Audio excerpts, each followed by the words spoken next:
नमस्कार मित्रों, मैं आदर्श विद्या मंदिर माध्यमिक मथानिया से आचार्य राजेश दवे 10वीं कक्षा विषय हिंदी ऑनलाइन कक्षा में आप सबका हार्दिक स्वागत अभिनंदन।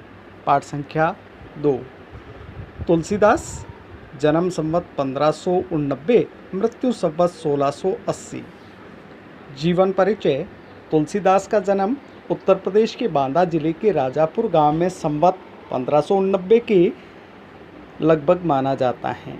इनके पिता का नाम आत्माराम था, जो एक सरयू पारीण ब्राह्मण थे। इनकी माता का नाम हुलसी था। कहा जाता है कि ये तुलसीदास अभुक्त अर्थात अपूर्ण मूल नक्षत्र में पैदा हुए थे तथा जन्म लेते ही इनकी अवस्था 5 वर्ष के बालक के समान थी। मुंह में दांत भी निकले हुए थे। भय की आशंका के चलते माता पिता ने इनका त्याग कर दिया तथा मुनिया नामक दासी को दे दिया, जिसने इनका पालन पोषण किया। इनका बाल्यकाल कष्टपूर्ण बीता। कवितावली में ये लिखते हैं, माता पिता ने संसार में जन्म देकर त्याग दिया। विधाता ने मेरे भाग्य में भलाई के अतिरिक्त कुछ भी नहीं लिखा। इनके गुरु का नाम नरहरि दास बताया जाता है। इनकी पत्नी रत्नावली विदुषी थी, किंतु किसी कारणवश वैवाहिक जीवन अधिक समय तक न चल सका। इन्होंने गृह त्याग कर दिया तथा घूमते घूमते अयोध्या पहुंच गए। वहीं पर संवत 1631 में इन्होंने रामचरितमानस की रचना प्रारंभ की। बाद में ये काशी आकर रहने लगे।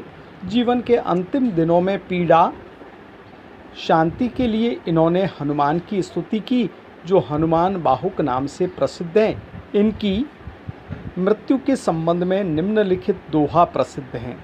संवत 1680 इसी गंगा नदी के किनारे श्रावण शुक्ल सप्तमी को तुलसीदास ने अपना शरीर त्याग दिया।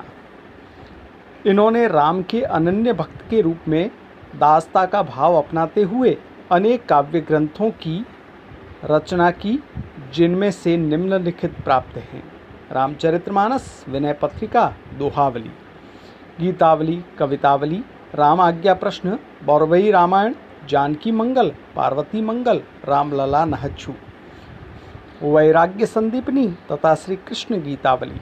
तुलसी आदर्श कवि थे। इन्होंने आदर्श चरित्रों का निर्माण कर हमें अपने दैनिक जीवन में उनके अनुकरण का संदेश दिया है। ये अवधी और ब्रज दोनों भाषा के पंडित थे। दोनों भाषाओं का शुद्ध और परिष्कृत रूप इन्होंने अपनाया। पाठ का परिचय।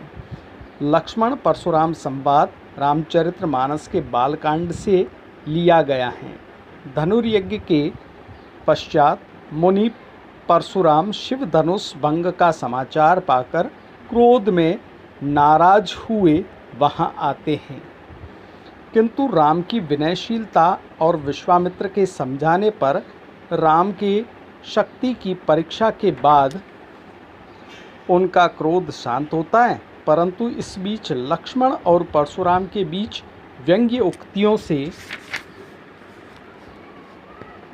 युक्त जो संवाद हुआ, उस प्रसंग को यहाँ प्रस्तुत किया गया है।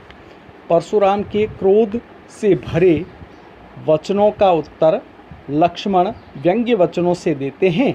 लक्ष्मण जहाँ विवाद वत्सल अर्थात प्रिय हैं, वहीं श्री राम नीतिज्ञ एवं सौजन्य के प्रतिमान के रूप में प्रकट होते हैं। विश्वामित्र संतुलन के बिंदु हैं। वे चरम क्रोध की दशा में परशुराम के आवेश अर्थात गुस्से को शांत करते हैं।